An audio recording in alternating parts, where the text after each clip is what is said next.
गणितामधला allegation और mixture म्हणजेच मिश्रणे या टॉपिक मधला हा प्रश्न आहे.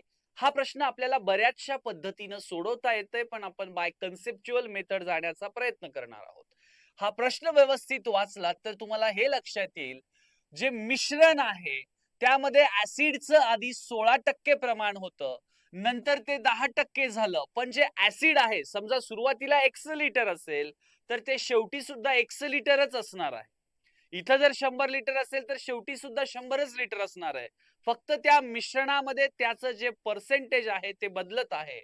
सुरुवातीला जेव्हा मिश्रण पाणी आणि ऍसिडचं मिश्रण 50 लिटर होतं, तर हे जे ऍसिड आहे ते 16% होतं. आता 50 लिटरचं 16% जर आपण काढू तर बघा, 50 एक 50, 50 दोने 100, तर हे 8 लिटर. म्हणजे सुरुवातीला जे ऍसिड आहे मिश्रणामध्ये ते 8 लिटर आहे आणि हेच 8 लिटर सेमच राहणार आहे. फक्त हे 8 लिटरचं जे काही आहे पर्सेंटेज चेंज होतंय आणि इथं दुसऱ्या म्हणजे पाणी मिसळल्याच्या नंतर त्याचं जे काही पर्सेंटेज आहे ते 16 वरून 10% झालेलं आहे. याच्यामध्ये आपण काय मिसळलंय? पाणी मिसळलेलं आहे. किती लिटर ते आपल्याला शोधायचं आहे. बघा मग कसं शोधूयात.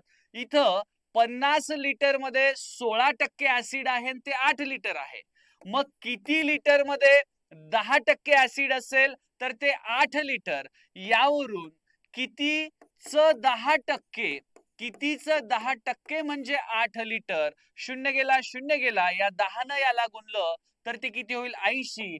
म्हणजे किती बरोबर 80. म्हणजेच 80च 10% ते 8 लिटर. 80च 10% ते 8 लिटर. म्हणजे सुरुवातीला जे काही मिश्रण होतं ते 50 लिटर होतं.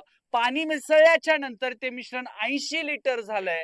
तर यामध्ये 30 लिटर पाणी मिसळलेलं आहे. यामध्ये 30 लिटर पाणी मिसळलेलं आहे. एकदा बघा, दोनदा बघा, पण व्यवस्थित समजून घ्या. आणि हे समजलं तर सेम टाईपचा क्वेश्चन आहे. या प्रश्नाचं उत्तर कमेंट करा.